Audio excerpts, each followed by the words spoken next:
Halo semua, selamat datang kembali pada seri mata kuliah Teori Bilangan TMT 237. Pada video kali ini, kita akan membahas tentang faktor persekutuan terbesar. Jika pada materi sebelumnya, teman-teman sudah belajar tentang konsep keterbagian, yaitu jika A tidak sama dengan 0, akan dikatakan H habis membagi 3 jika dan hanya jika terdapat suatu bilangan bulat X sedemikian sehingga B sama dengan hasil perkalian dari A dikali X.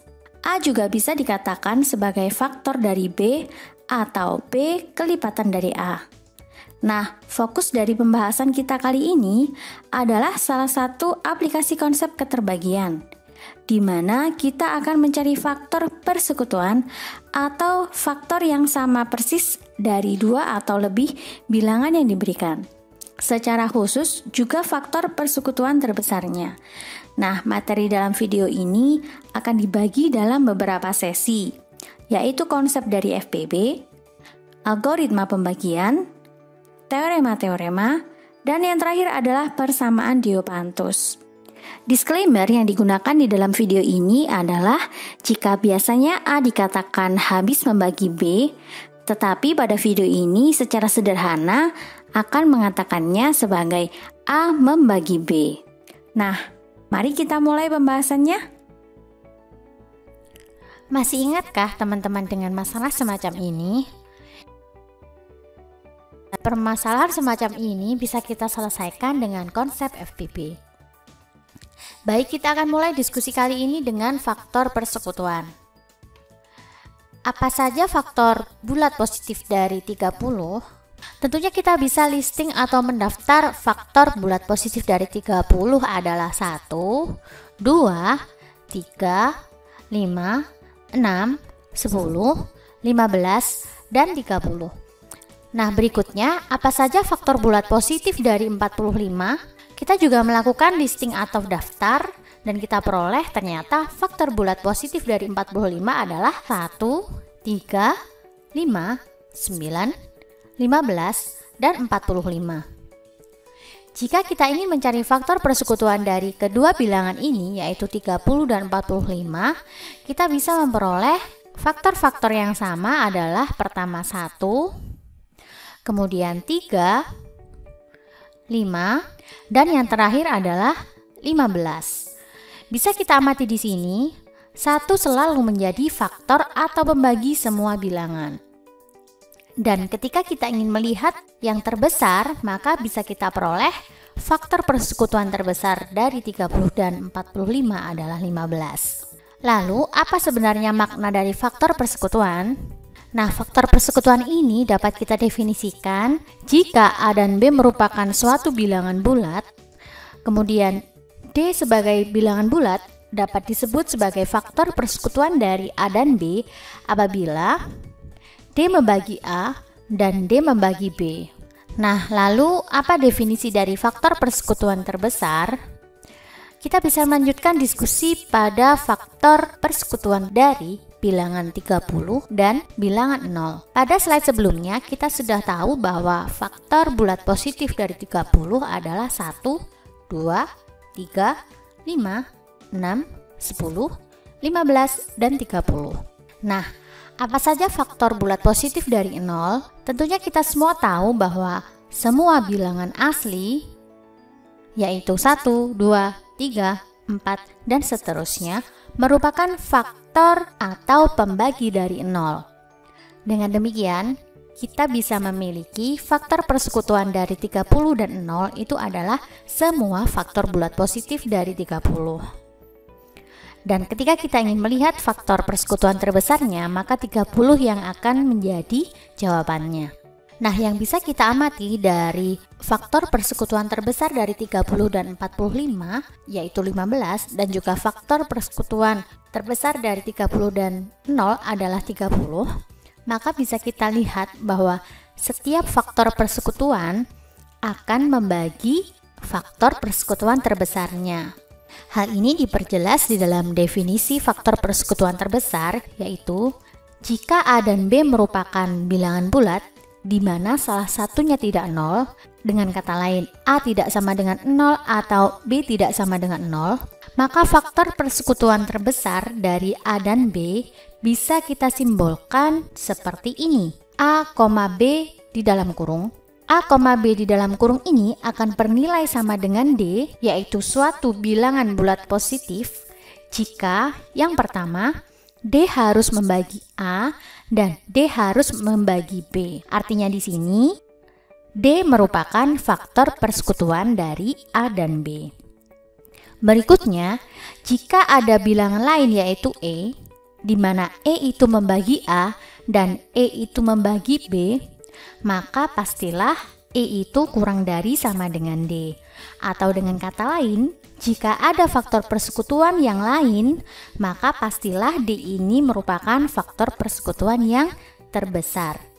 Sehingga apabila kita ingin membuktikan suatu bilangan D merupakan faktor persekutuan terbesar dari A dan B, kita harus melakukan dua langkah, yaitu yang pertama, D harus merupakan pembagi dari A sekaligus pembagi dari B. Yang kedua, jika ada faktor persekutuan yang lain, maka haruslah kita tunjukkan bahwa faktor persekutuan tersebut kurang dari sama dengan D.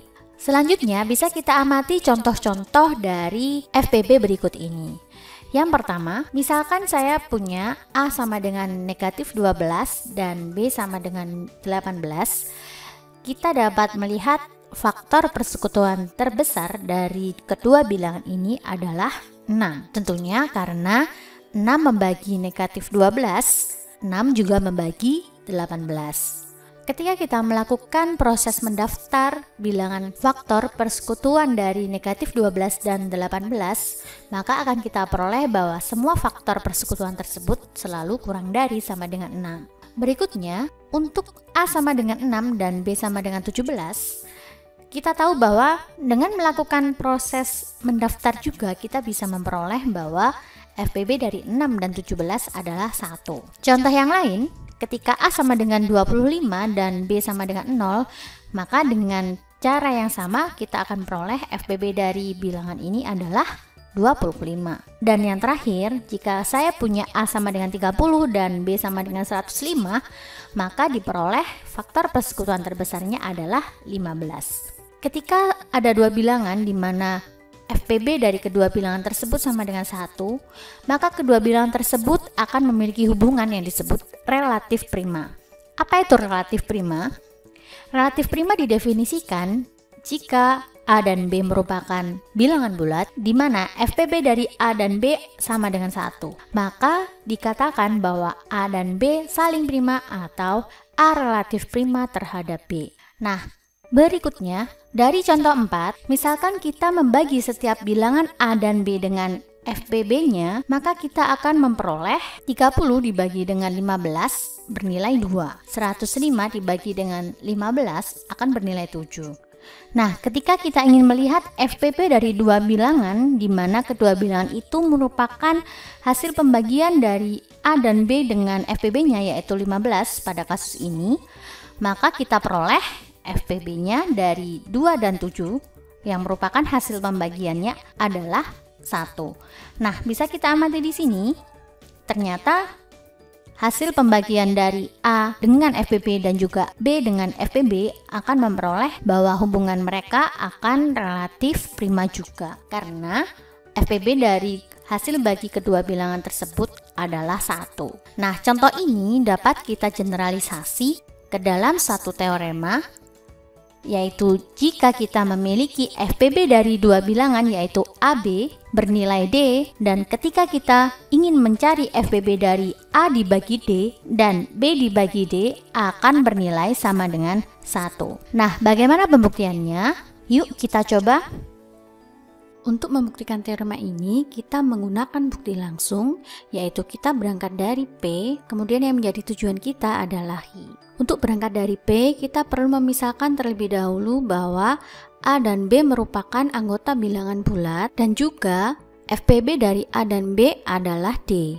Kemudian untuk mempermudah, kita juga memisahkan bahwa FPB dari A per D dan B per D adalah C. Merujuk pada pernyataan Hi atau pernyataan tujuan, kita akan membuktikan bahwa C sama dengan 1. Kita bisa mulai dari FPB dari A per D dan B per D sama dengan C. C ini akan lebih dari sama dengan 1 dan C akan membagi A per D sekaligus C akan membagi B per D. Nah, pernyataan ini diperoleh berdasarkan definisi dari FPB. Kita bisa mengupas satu persatu dari pernyataan yang kita peroleh ini. Kemudian kita jabarkan dengan definisi keterbagian. C membagi A per D, maka kita bisa menemukan suatu bilangan M yang bulat sehingga berlaku A per D ini sama dengan M kali C. Yang memberikan makna lain yaitu A akan dapat dituliskan sebagai MCD. Begitu pula untuk C membagi B per D, dengan cara yang sama kita akan bisa menuliskan bahwa B per D sama dengan N kali C untuk suatu N yang bulat. Dengan kata lain kita juga bisa menuliskan B itu sebagai hasil perkalian dari NCD. Selanjutnya kita bisa mengamati dua persamaan yang sudah kita peroleh ini. Ternyata bisa kita tuliskan bahwa A itu sama dengan M kali CD dan B sama dengan N kali CD. Artinya di sini CD ini merupakan pembagi dari A sekaligus pembagi dari B. Sehingga bisa kita tuliskan berdasarkan definisi faktor persekutuan, karena CD itu membagi A dan CD itu membagi B, maka bermakna CD merupakan faktor persekutuan dari A dan B. Nah, kita perlu ingat bahwa FPB dari A dan B itu adalah D. Nah, artinya kalau ada faktor persekutuan dari A dan B yang lain, maka pastilah berdasarkan definisi FPB kita punya C dikali D itu pasti kurang dari sama dengan D. Nah, di awal kita sudah menuliskan bahwa C itu merupakan bilangan bulat positif. Artinya, karena CD kurang dari sama dengan D, haruslah yang kita peroleh C ini sama dengan 1. Karena kita sudah peroleh bahwa C sama dengan 1 dan di awal kita sudah mengasumsikan bahwa C itu merupakan FPB dari A per D dan B per D, maka artinya kita peroleh FPB dari A per D dan B per D sama dengan 1 dan pembuktian kita selesai. Nah, berikutnya kita akan memasuki topik yang kedua, yaitu algoritma pembagian. Tentunya kita tahu bahwa algoritma merupakan suatu proses yang dilalui secara sistematis untuk mencapai suatu tujuan. Nah, apa sebenarnya algoritma pembagian? Nah, algoritma ini digunakan ketika kita memiliki dua bilangan, yaitu A dan B bilangan bulat, di mana A lebih dari 0 dan juga pembagian B oleh A akan memberikan hasil bagi dan sisa pembagian. Ekspresi dari algoritma pembagian ini dinyatakan sebagai B sama dengan Hi kali A ditambah dengan R, di mana Hi di sini merupakan quotient atau hasil bagi dan juga R merupakan residu atau sisa. Dan bentuk ini diteoremakan menjadi jika A dan B merupakan bilangan bulat dengan A lebih dari 0, maka terdapat tunggal pasangan Hi dan R bilangan bulat yang akan memenuhi B sama dengan Hi A ditambah R dengan 0 kurang dari sama dengan R kurang dari A. Nah, kita akan coba membuktikan teorema algoritma pembagian ini. Baik, teorema ini juga akan dibuktikan dengan bukti langsung, yaitu di sini kita punya pernyataan P-nya adalah A dan B merupakan bilangan bulat dengan A yang lebih dari 0. Kemudian pernyataan Hi-nya mulai dari sini terdapat tunggal pasangan Hi dan R yang bulat memenuhi B sama dengan Hi A ditambah R dengan 0 kurang dari sama dengan R kurang dari A. Pernyataan P-nya ini. Nah, berarti kita bisa menggunakan bukti langsung. Kita berangkat dari P. Nah, dari P itu kita bisa mendefinisikan terlebih dahulu suatu himpunan, yaitu himpunan S, di mana himpunan S itu merupakan unsur-unsur yang dapat dibentuk menjadi B dikurangi XA, di mana X merupakan bilangan bulat dan B dikurangi XA ini lebih dari sama dengan 0. Ekspresi ini sebenarnya dia menggantikan bahwa R itu lebih dari sama dengan 0. Karena yang bisa dinyatakan ke dalam B dikurangi XA itu adalah R. Kemudian langkah pertama, kita perlu membuktikan bahwa terdapat pasangan Hi dan R yang bulat sehingga memenuhi B sama dengan QA plus R dengan 0 kurang dari sama dengan R kurang dari A. Nah, dari himpunan S tadi, ketika kita mengambil X sama dengan negatif mutlak B yang merupakan suatu bilangan bulat, maka kita peroleh ternyata B dikurangi XA itu tinggal kita substitusi akan bernilai lebih dari sama dengan 0. Artinya karena X merupakan bilangan bulat yang memenuhi pernyataan ini, kemudian B ditambah mutlak B dikali A lebih dari 0 yang memenuhi pernyataan yang di belakang ini, maka kita bisa menyimpulkan bahwa B dikurangi XA yang sudah kita definisikan tadi merupakan anggota dari himpunan S. Artinya himpunan S ini merupakan himpunan yang tidak kosong. Karena S merupakan himpunan yang tidak kosong, maka dijamin oleh sifat terurut rapi, maka S pasti memiliki suatu unsur yang terkecil. Di sini kita beri nama misalkan R. Artinya karena R merupakan anggota S, maka R bisa kita nyatakan sebagai B dikurangi Hi A. Di sini X-nya kita ganti dengan Hi. Di sini sebenarnya Hi ini mewakili X, di mana Hi ini merupakan anggota dari bilangan bulat dan juga R yang berbentuk B dikurangi Hi A ini harus lebih dari sama dengan 0 yang mewakili pernyataan ini. Nah, dengan demikian kita akan menunjukkan bahwa R nanti kurang dari A. Kenapa? Karena kita sudah memiliki bentuk ini kan ya. R sama dengan B dikurangi Hi A itu akan sama seperti bentuk ini. B sama dengan Hi A ditambah R. Kita juga sudah memiliki bahwa R-nya lebih dari 0, artinya kita sudah punya bentuk ini. Yang belum kita miliki adalah bentuk R-nya ini harus kurang dari A. Nah, ini yang akan menjadi tujuan pembuktian kita berikutnya. Untuk membuktikan hal tersebut, kita bisa menggunakan bukti kontradiksi. Karena tujuan kita adalah membuktikan R kurang dari A, kita bisa menggunakan kontradiksi. Kita andaikan bahwa tujuan kita itu tidak terjadi, yaitu negasi dari R kurang dari A adalah R lebih dari sama dengan A. Karena R ini lebih dari sama dengan A, kita andaikan, maka akibatnya otomatis R ini bisa kita nyatakan sebagai A ditambah K dengan suatu K yang lebih dari sama dengan 0. Dari ekspresi R sama dengan A ditambah K, kita bisa menyatakannya sebagai K sama dengan R dikurangi A.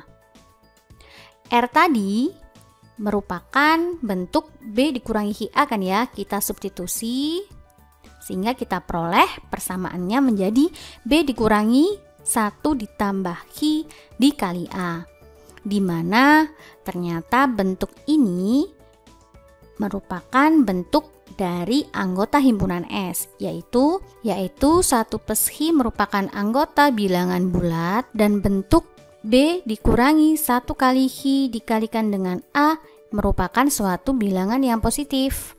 Artinya di sini K ini merupakan anggota dari S. Akan tetapi dari persamaan R sama dengan A ditambah K di sini, kita bisa menuliskan fakta bahwa 0 kurang dari sama dengan K, bisa kita ambil dari sini. Dan juga K pasti akan selalu kurang dari K ditambah A, di mana K ditambah A itu mewakili R. Nah, artinya di sini ada suatu unsur yang kurang dari R dan unsur tersebut termuat di dalamnya S. Nah, hal tersebut kontradiksi. Padahal tadi kan kita sudah memisahkan bahwa R itu merupakan unsur yang paling kecil. Tapi ternyata ada unsur lain yang lebih kecil dari R. Artinya terjadi suatu kontradiksi dengan apa yang sudah kita misalkan di atas. Kita faktakan di atas tadi adalah R unsur terkecil dari S. Dengan demikian, pengandaian kita harus kita ingkari dan benar bahwa R itu kurang dari A. Sehingga Dari bukti ini kita bisa memperoleh suatu pasangan Hi-R. Jadi terdapat pasangan Hi-R di mana Hi-R-nya adalah bilangan bulat yang memenuhi B sama dengan Hi-A ditambah R dengan 0 kurang dari sama dengan R dan R kurang dari A.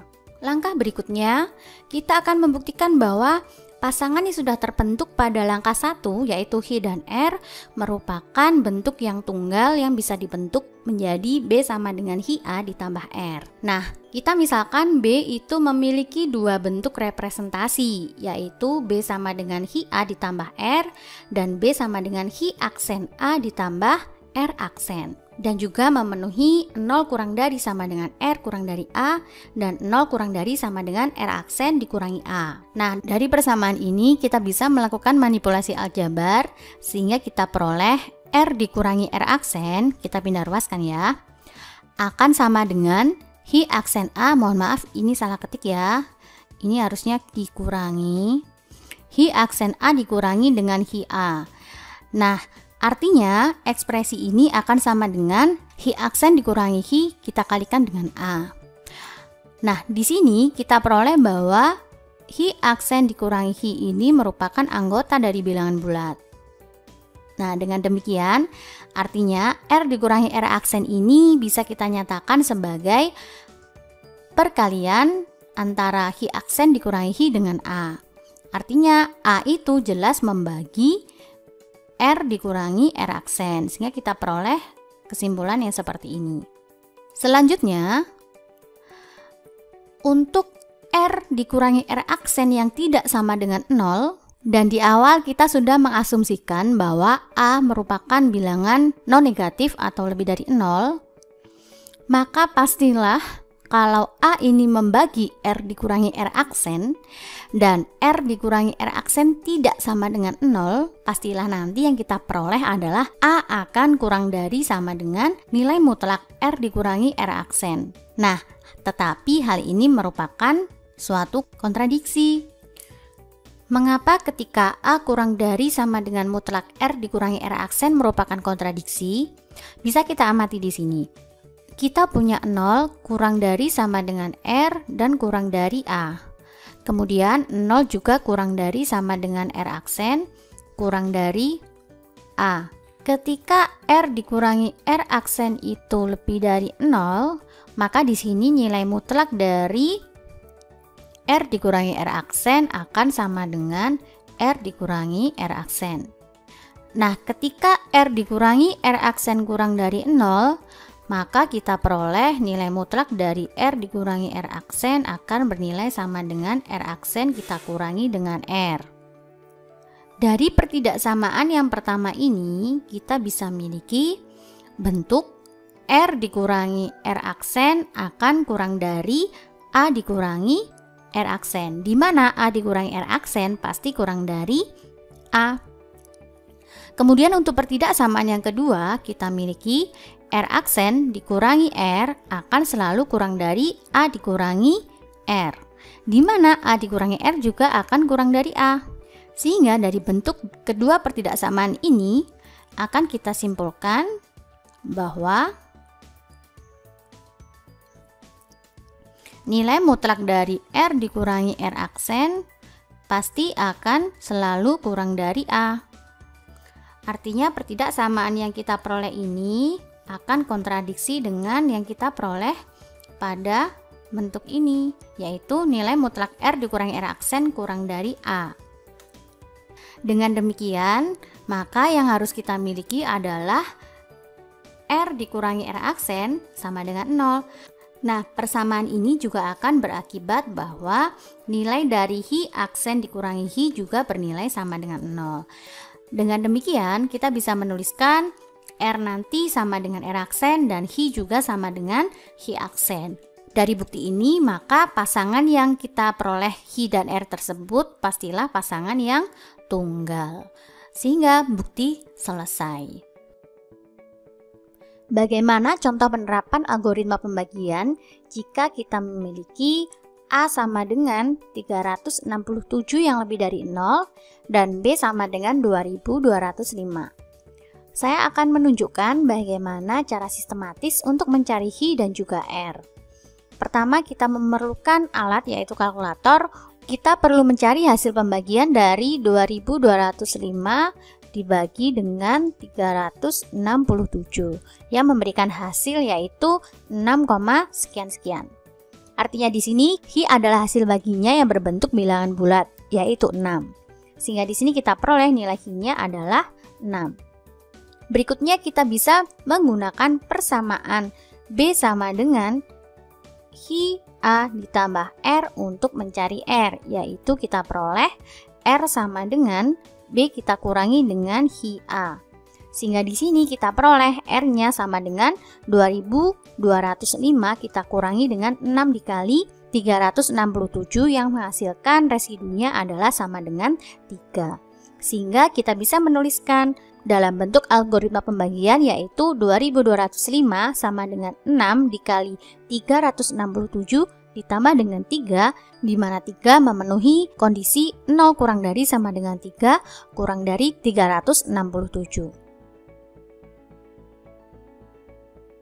Tentunya akan menimbulkan pertanyaan bagaimana ketika pembagi dari suatu bilangan itu kurang dari 0.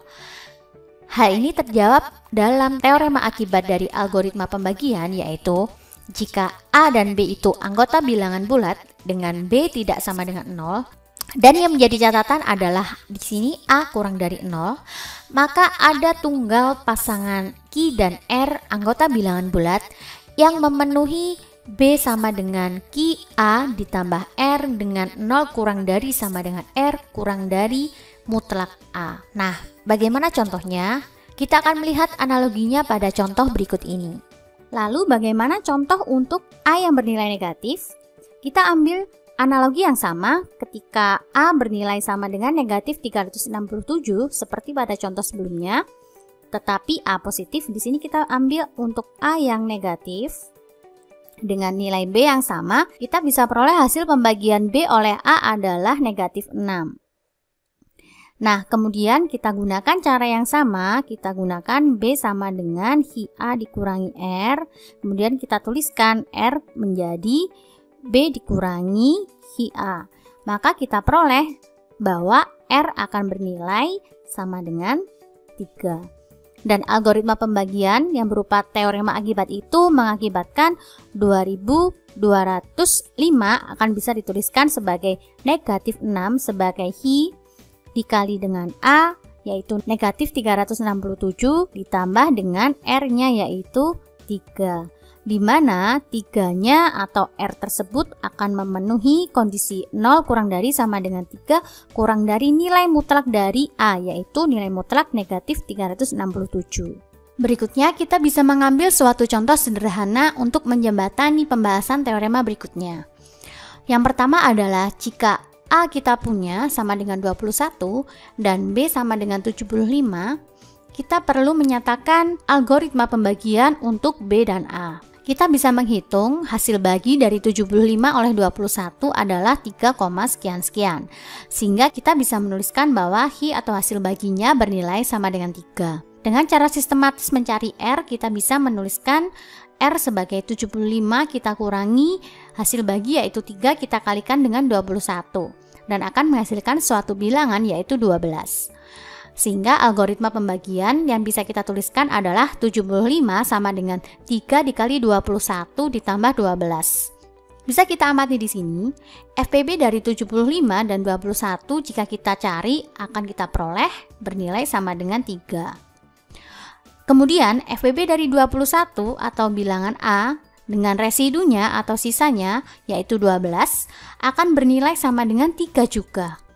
Pertanyaannya, apakah secara general bisa kita simpulkan bahwa jika B sama dengan A dikali Hi ditambah R, maka kita bisa menuliskan bahwa FPB dari BA akan sama dengan FPB dari AR? Nah, kita akan menjawabnya pada teorema setelah ini. Lalu, apa keterkaitan algoritma pembagian dan FPB? Pertanyaan ini akan terjawab dalam teorema berikut. Jika B sama dengan AQ atau QA ditambah R, maka FPB dari BA akan sama dengan FPB dari AR. Nah, bagaimana pembuktiannya? Bisa kita lihat di sini. Kita bisa menggunakan bukti langsung untuk membuktikan teorema ini. Misalkan A dan B merupakan suatu bilangan bulat dengan A yang tidak nol, kemudian kita miliki FPB dari B dan A itu D dan juga FPB dari A dan R itu sama dengan C, maka berikutnya kita akan menunjukkan bahwa C sama dengan D. Dari pernyataan FPB dari B dan A itu sama dengan D, kita bisa menyimpulkan bahwa D membagi B sekaligus D juga membagi A. Kemudian pada premisnya kita punya B sama dengan AHI ditambah R. Nah, karena D membagi B, artinya D juga membagi AHI ditambah dengan R. Nah, karena D membagi A di sini, maka otomatis D juga akan membagi A dikali I, sehingga akan mengakibatkan D membagi R. Sehingga bisa kita simpulkan D membagi R berdasarkan premis B sama dengan AHI ditambah R. Selanjutnya, karena kita memiliki D membagi A dan D membagi R, maka otomatis D merupakan faktor persekutuan dari A dan R. Berikutnya, karena D merupakan faktor persekutuan dari A dan R dan FPB dari A, R itu sama dengan C, maka otomatis hubungan dari D dan C ini adalah D kurang dari sama dengan C. Oke, kita sudah memiliki satu pernyataan yang sangat penting di sini, yaitu D kurang dari sama dengan C. Berikutnya kita bisa menggunakan pernyataan FPB dari AR sama dengan C. Di sini kita peroleh bahwa C akan membagi A dan juga C akan membagi R. Karena apa? Karena C merupakan faktor persekutuan terbesar dari A dan R. Selanjutnya kita menggunakan premis yang sama, yaitu B sama dengan AHI ditambah R. Karena C ini membagi A, maka otomatis C juga akan membagi A. Karena C juga membagi R, maka C juga akan membagi hasil penjumlahan dari AHI dan R, di mana hasil penjumlahan itu merupakan B. Bisa kita simpulkan bahwa C membagi B. Nah, karena C membagi B dan juga C membagi A, maka secara otomatis kita peroleh ternyata C itu merupakan faktor persekutuan dari A dan B. Seperti ini. Nah, pada pernyataan sebelumnya kita punya bahwa FPB dari B dan A itu sama dengan D, maka secara otomatis hubungan antara C dan D itu adalah D lebih dari sama dengan C. Dengan demikian, kita memiliki dua konsekuensi penting, yaitu D kurang dari sama dengan C dan juga D lebih dari sama dengan C. Nah, karena D kurang dari sama dengan C dan sekaligus D itu lebih dari sama dengan C, maka otomatis yang terjadi adalah D sama dengan C. Dengan demikian kita peroleh ternyata FPB dari BA akan sama dengan FPB dari AR. Nah, teorema ini sangat penting kita gunakan untuk mencari FPB dari dua bilangan menggunakan algoritma pembagian yang akan kita bahas pada slide berikut ini. Kita bisa mengatakannya sebagai suatu algoritma, yaitu algoritma Euclid atau algoritma pembagian yang berulang. Sebagai contoh, bagaimana cara menemukan FPB dari 5767 dan 4453? Tentunya kita tidak mungkin melakukannya secara mendaftar, bukan? Bagaimana cara menemukannya? Kita bisa menggunakan teorema sebelumnya dan juga algoritma pembagian berulang atau yang disebut dengan algoritma Euclid. Pertama, kita perlu menyatakan bilangan yang lebih besar, yaitu 5767 ke dalam algoritma pembagian dengan pembaginya adalah 4453. Sehingga kita peroleh persamaan 5767 sama dengan 1 dikali 4453 ditambah dengan residunya yaitu 1314. Maka dengan teorema sebelumnya kita akan peroleh FPB dari 5767 dan 4453 akan sama dengan FPB dari 4453 dan 1314. Sehingga kita peroleh persamaan seperti ini. Kemudian kita bisa melakukan algoritma pembagian untuk 4453 dan 1314.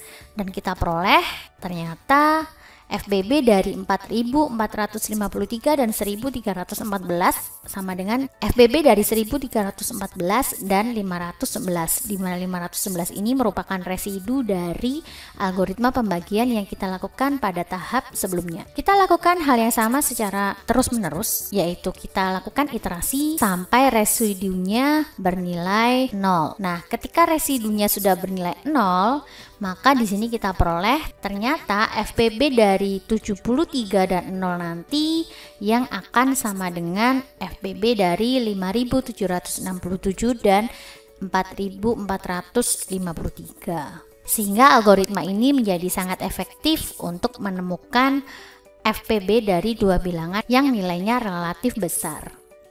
Sehingga di sini bisa kita simpulkan di akhir bahwa FBB dari kedua bilangan tersebut adalah 73. Berikutnya yang akan menjadi topik pembicaraan kita di video ini adalah FBB dalam kombinasi linear. Masih ingat nggak teman-teman tentang kombinasi linear? Ya betul, kombinasi linear biasanya berbentuk AU ditambah BV. Nah, AU ditambah BV ini merupakan bentuk kombinasi linear dari A dan B, di mana di sini U dan V merupakan suatu bilangan bulat. Sebagai contoh FBB dalam kombinasi linear bisa kita lihat di sini. Ternyata FBB dari negatif 12 dan 30 yang bernilai sama dengan 6 dapat dinyatakan sebagai kombinasi linear dari negatif 12 dan juga 30, di mana pengali dari negatif 12 adalah 2 dan pengali dari 30 adalah 1. Berikutnya juga kita bisa melakukan pada contoh-contoh yang tersisa di sini. Pertanyaannya adalah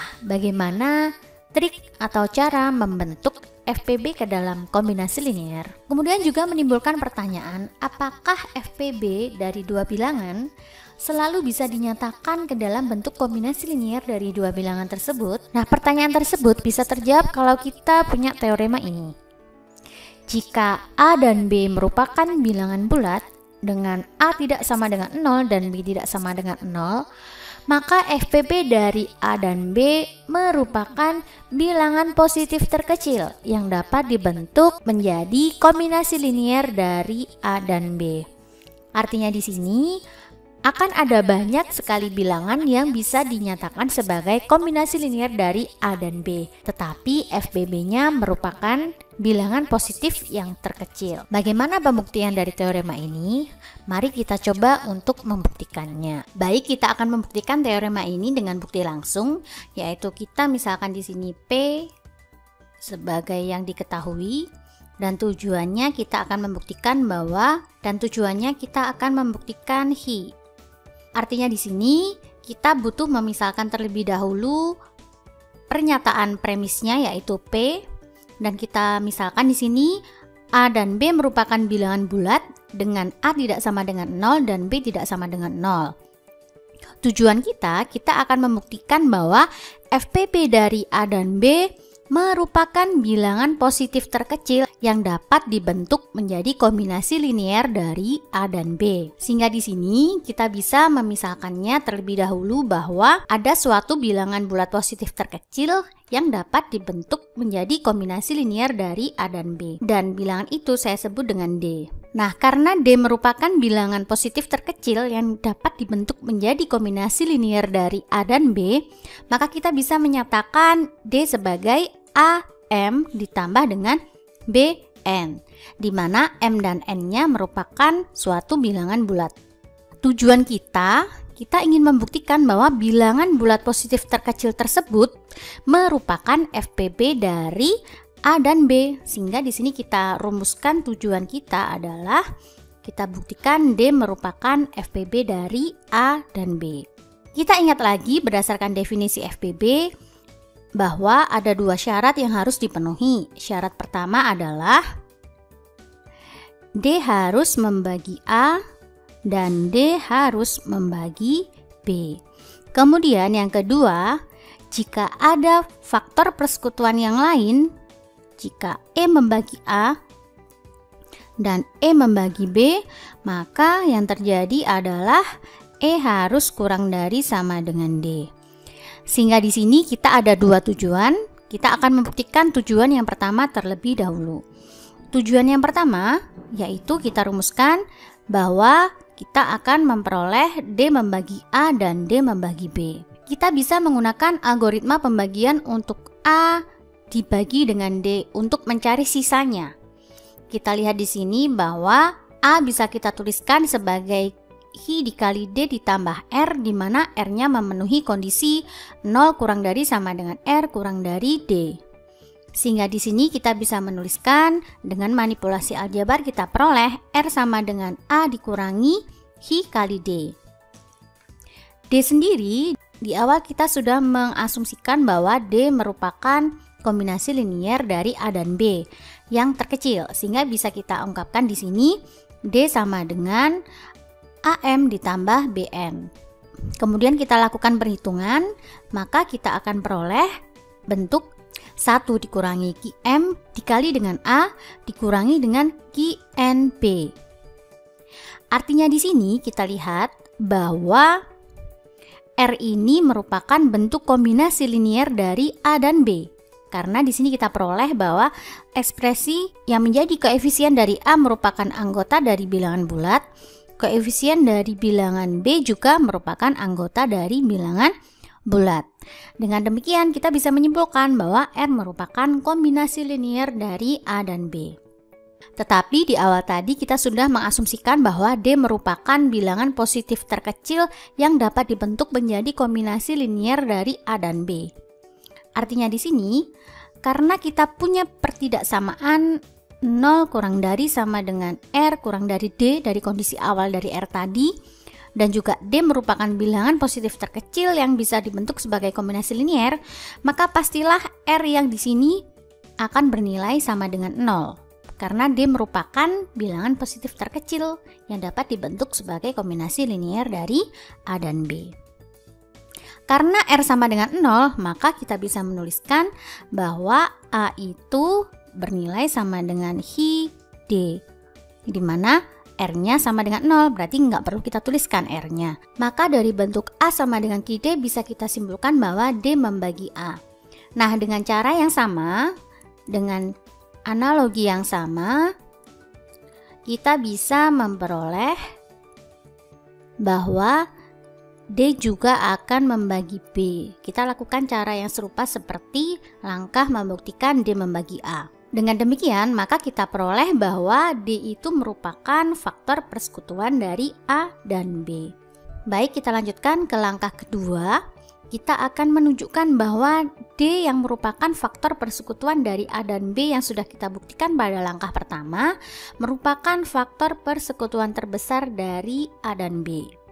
Pertama, kita perlu mengambil sebarang bilangan, boleh C, boleh E, yang kita definisikan sebagai sebarang bilangan positif yang menjadi faktor persekutuan dari A dan B. Kita akan membuktikan bahwa C kurang dari sama dengan D. Oke, karena C itu merupakan faktor persekutuan dari A dan B, maka otomatis kita akan memiliki C membagi A dan C membagi B. Karena C membagi A dan C membagi B, maka pasti C juga akan membagi kombinasi liniernya. Dengan demikian, karena kombinasi linier yang kita bentuk yang terkecil tadi sama dengan D, maka kita peroleh C itu pasti membagi D.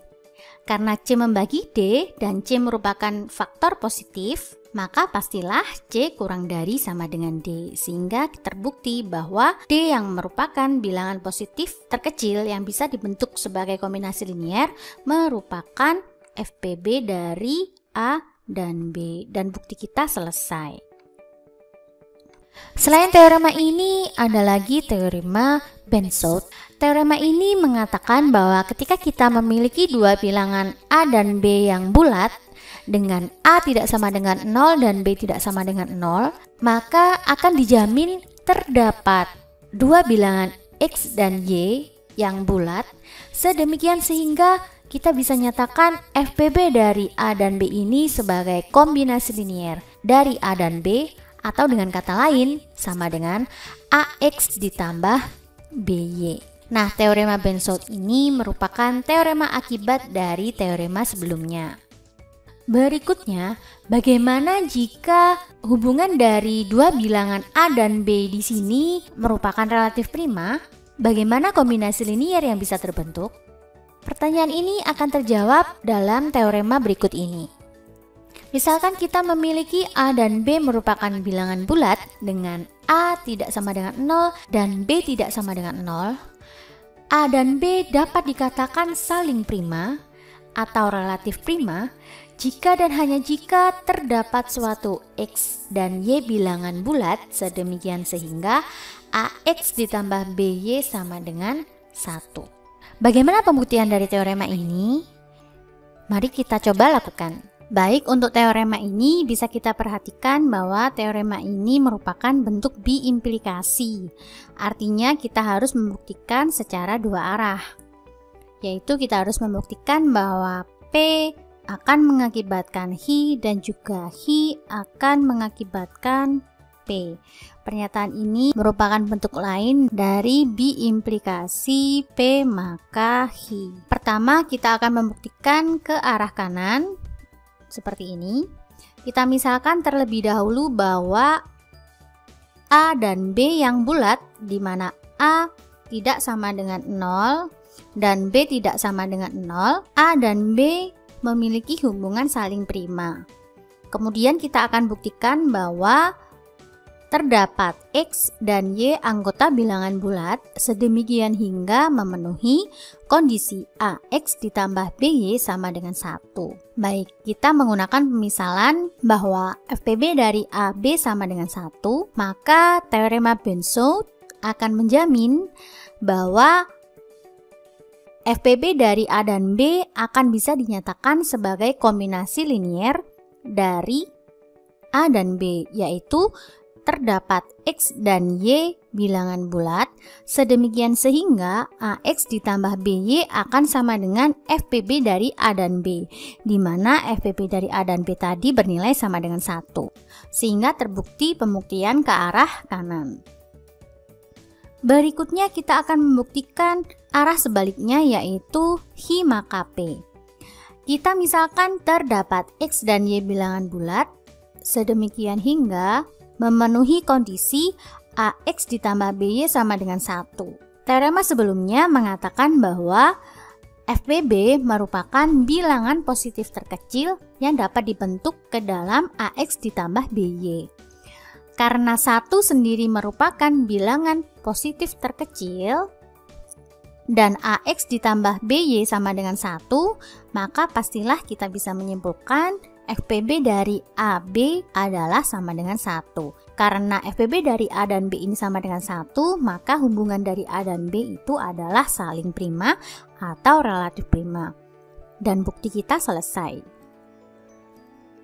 Berikutnya, bagaimana cara membentuk FPB dalam kombinasi linier?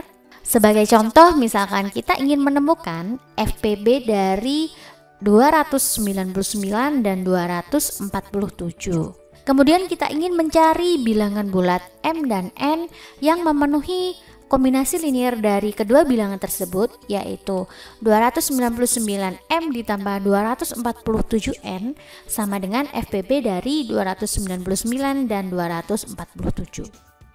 Bagaimana cara menyelesaikan masalah seperti ini? Kita bisa menemukannya dengan beberapa langkah. Yang pertama, kita bisa menggunakan algoritma Euclid untuk menemukan FPB. Kemudian yang kedua, kita bisa menyatakan FPB ke dalam kombinasi linier dari residu atau sisa persamaan kedua terakhir. Dan kita melakukan langkah 2 ini secara berulang-ulang sampai diperoleh kombinasi linier yang diinginkan. Ini tentunya menjadi langkah solusi yang paling efektif. Kita akan coba penerapannya. Pertama, kita cari terlebih dahulu bagaimana algoritma Euclid di dalam menemukan FPB dari kedua bilangan ini. Nah, algoritma Euclid bisa kita lakukan sampai residunya bernilai 0. Ternyata FPB dari 299 dan 247 sama dengan 13. Berikutnya kita akan berangkat dari persamaan kedua yang terakhir. Kita lihat di sini, ini persamaan pertama yang terakhir dan ini persamaan kedua yang terakhir. Maka kita gunakan persamaan yang kedua terakhir ini untuk menyatakan 13 sebagai 52 kita kurangi 39 dikali 1. Nah, berikutnya kita lakukan iterasi dari langkah 2. Nah, kita perlu review terlebih dahulu algoritma pembagian yang sudah kita lakukan. Di sini kita sudah memperoleh persamaan 13 sama dengan 52 dikurangi 39 dikali 1. Berikutnya kita perlu mencari ekspresi yang cocok untuk 39. Kemudian kita peroleh pada persamaan yang ada di algoritma pembagian atau algoritma Euclid yang sudah kita lakukan. Dan kita substitusi 39 ke dalam persamaan terakhir yang sudah kita peroleh. Dan ternyata karena 39 sama dengan 247 dikurangi 52 dikali 4, kita substitusi ke dalam sini dan kita peroleh persamaan yang baru adalah 13 sama dengan 52 dikali 5 dikurangi 247. Kita lakukan kembali langkah yang sama, kita gunakan persamaan yang cocok untuk 52 dan kita peroleh dari residu yang terakhir kita peroleh 52 ternyata sama dengan 299 dikurangi dengan 247 dan kita substitusi ke dalam persamaan ini dan kita lakukan manipulasi aljabar. Kita peroleh persamaan 299 kali 5 ditambah 247 dikali negatif 6 merupakan bentuk kombinasi linier yang bernilai sama dengan 13, di mana 13 adalah FBB dari 299 dan 247. Dengan demikian kita peroleh M bernilai sama dengan 5 dan N bernilai sama dengan negatif 6. Sehingga kita bisa menyimpulkan kombinasi linier yang bernilai sama dengan FBB dari 299 dan 247 adalah 299 kali 5 ditambah 247 dikali negatif 6. Nah, berikutnya ada beberapa teorema akibat yang perlu kita bahas terkait FBB. Yang pertama adalah jika A membagi C dan B membagi C dengan FBB dari A dan B itu sama dengan 1, maka A kali B akan membagi C. Teorema ini mengatakan betapa pentingnya hubungan relatif prima dari dua faktor C agar hasil perkalian dari dua faktor tersebut juga membagi C. Nah, bagaimana pembuktian dari teorema ini? Kita akan coba melakukannya. Baik, untuk teorema ini kita bisa membuktikannya secara langsung juga, yaitu kita memiliki jika P maka Hi, artinya bagian pernyataan ini merupakan P dan pernyataan yang terakhir ini merupakan Hi. Kita misalkan terlebih dahulu P terjadi, yaitu misalkan A membagi C dan B membagi C dengan FBB dari A dan B sama dengan 1 atau AB relatif prima. Tujuan kita akan membuktikan bahwa hasil perkalian AB akan membagi C. Sebelumnya kita bisa menuliskan karena A membagi C, maka kita bisa menuliskan C itu sama dengan AX untuk suatu X bilangan bulat. Begitu juga untuk B yang membagi C, kita bisa menuliskannya menjadi C sama dengan B dikali Y, di mana Y juga merupakan suatu bilangan bulat. Dari pernyataan yang diketahui bahwa FBB dari A dan B sama dengan 1, maka kita bisa membentuk FBB dari A dan B itu ke dalam kombinasi linier. Dan kita bisa menuliskan AM ditambah BN sama dengan 1. Dari persamaan ini, kita bisa mengalihkan ke dua ruas dengan C dan kita peroleh C dikali AM ditambah C dikali BN akan sama dengan C. Kemudian kita bisa mensubstitusi C sama dengan AX dan C sama dengan BY ke dalam persamaan bintang 2 yang sudah saya tandai ini. Kemudian kita peroleh CAM ditambah CBN yang bernilai sama dengan C akan sama dengan BYAM ditambah AXBN. Jadi kita substitusinya secara silang, AX-nya ini ke dalam C yang di sebelah kanan atau C yang dikalikan dengan BN, kemudian C sama dengan BY akan kita substitusi ke dalam C yang dikalikan dengan AM. Sehingga di sini kita peroleh bahwa A dikali B, kita lakukan proses distributif dan asosiatif, kita peroleh AB dikali dengan YM ditambah XN bernilai sama dengan C. Artinya di sini karena YM ditambah XN ini merupakan anggota dari bilangan bulat, kita bisa menyimpulkan bahwa AB ini membagi C, sehingga kesimpulan akhir kita terbukti dan bukti kita selesai. Teorema berikutnya adalah teorema lemma Euclid. Teorema ini mengatakan jika A membagi B kali C dan FPB dari A dan B adalah 1, maka dipastikan A membagi C. Nah, bagaimana pembuktian dari teorema ini? Mari kita coba lakukan. Teorema ini juga akan kita buktikan secara langsung, yaitu kita akan membuktikan pernyataan P dapat mengakibatkan pernyataan Hi. Sehingga di sini kita misalkan terlebih dahulu P itu terjadi, artinya misal A membagi BC dan FPB dari AB adalah 1.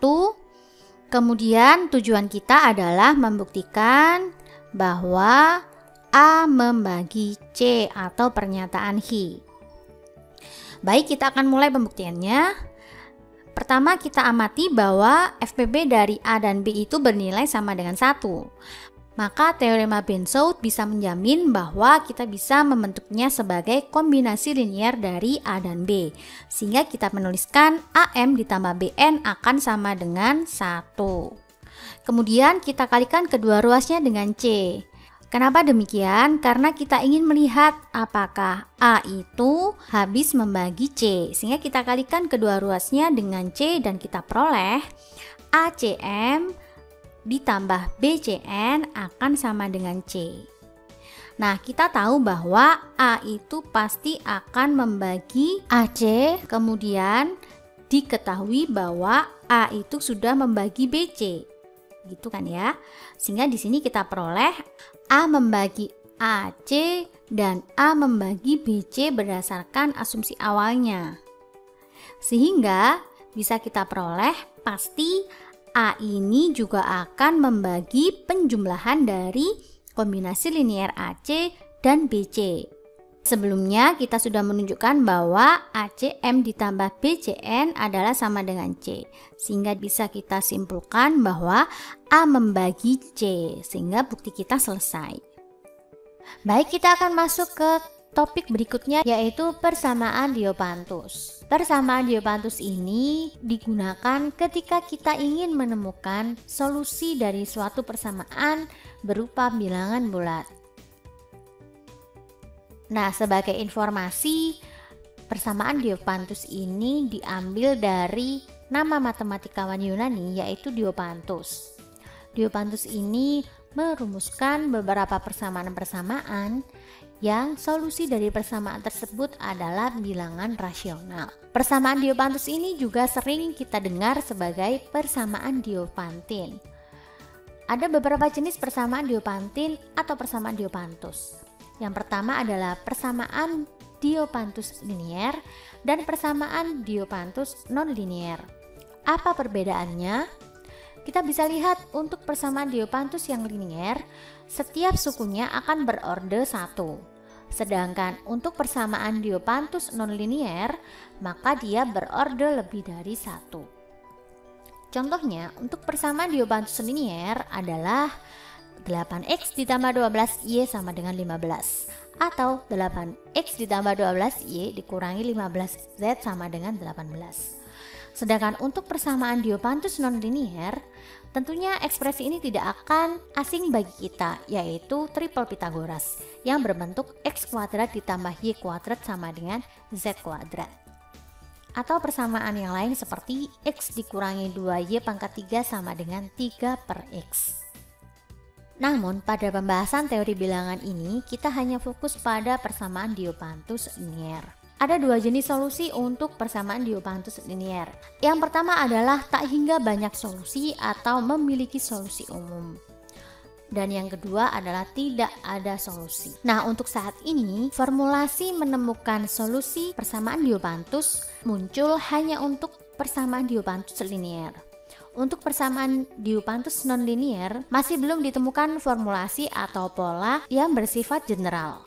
Sehingga di sini kita hanya bisa memformulasikan solusi dari persamaan Diopantus linier. Oke, persamaan Diopantus linier. Bentuk umum dari persamaan ini dengan dua variabel adalah AX ditambah BY sama dengan C, di mana A, B, C adalah bilangan bulat dan A, B tidak sama dengan 0. Solusi umum dari persamaan ini diformulasikan pertama kali oleh matematikawan India yaitu Brahmagupta. Kemudian untuk bentuk umum dari persamaan Diopantus linier dalam n variabel adalah A1x1 ditambah A2x2 ditambah dan seterusnya ANxn sama dengan B, di mana A1, A2 sampai AN dan juga B merupakan bilangan bulat. Kemudian AI tidak sama dengan 0 untuk I yang bernilai sama dengan 1, 2 sampai M. Lalu bagaimana solusi untuk persamaan Diopantus linier dua variabel? Kita bisa menggunakan teorema ini untuk mengeneralisasi atau mencari ciri-ciri dari persamaan Diopantus linier yang memiliki solusi tak hingga dan juga yang tidak memiliki solusi. Misalkan kita punya A, B, dan C adalah bilangan bulat, kemudian D merupakan FBB dari A dan B. Jika kita punya D tidak membagi C, maka persamaan Diopantus linier AX ditambah BY sama dengan C tidak mempunyai solusi. Namun, jika D membagi C, maka persamaan Diopantus linier tersebut akan mempunyai tak hingga banyak solusi. Selanjutnya, jika kita sudah memiliki solusi khusus dari persamaan Diopantus linier tersebut berupa X sama dengan X0 dan Y sama dengan Y0, maka solusi umum dari persamaan Diopantus linier tersebut bisa diformulasikan menjadi X sama dengan X0 ditambah B per D dikali T dan juga Y sama dengan Y0 dikurangi A per D dikali T dengan T anggota bilangan bulat. Nah, bagaimana penerapan dari teorema ini? Kita bisa ambil contoh pada kasus 13 sama dengan 299M ditambah 247N. Nah, tentunya bisa kita lihat persamaan tersebut merupakan bentuk persamaan Diopantus linier. Nah, kita juga sudah menunjukkan bahwa M sama dengan 5 dan N sama dengan negatif 6 merupakan solusi khususnya. Sehingga kita bisa menemukan solusi umumnya dengan menggunakan teorema sebelumnya, yaitu untuk sebarang T anggota bilangan bulat bisa kita peroleh M sama dengan 5 ditambah 299 dibagi 13, di mana 13 merupakan FPB dari 299 dan 247. Kemudian kita kalikan hasil pembagiannya ini dengan T. Maka kita peroleh M sama dengan 5 ditambah 23T. Begitu juga untuk solusi umum dari N, yaitu kita peroleh N sama dengan negatif 6, kita kurangi dengan 247 dibagi 13 dikali T, di mana akan diperoleh hasil negatif 6 dikurangi 19T, di mana T tersebut merupakan sebarang bilangan bulat. Sehingga bisa kita tuliskan solusi umum dari persamaan Diopantus linier tersebut adalah M sama dengan 5 ditambah 23T dan N sama dengan negatif 6 dikurangi 19T untuk T anggota bilangan bulat. Berikutnya kita perlu memeriksa apakah persamaan Diopantus linier 60X ditambah 18Y sama dengan 97 ini memiliki solusi. Jika iya, temukan semua solusinya. Langkah pertama yang bisa kita lakukan adalah kita mencari FPB dari 60 dan 18. Kemudian kita perlu cek hubungan keterbagian dari FPB dan juga 97. Apakah benar FPB dari 60 dan 18 ini membagi 97? Berikutnya, jika iya, kita perlu menyatakan FPB dari 60 dan 18 ke dalam kombinasi linier. Kemudian kita bisa lanjut ke langkah 3. Jika tidak, maka secara otomatis tidak ada solusi. Nah, jika ternyata kita perlu ada solusi, maka kita lanjut ke langkah 3, yaitu kita mengalihkan persamaan kombinasi linear yang terbentuk dengan hasil bagi yang kita peroleh pada langkah cek keterbagian. Setelah kita kalikan, maka kita bisa mencari solusi umumnya. Nah, untuk latihan, teman-teman bisa mencoba soal-soal berikut.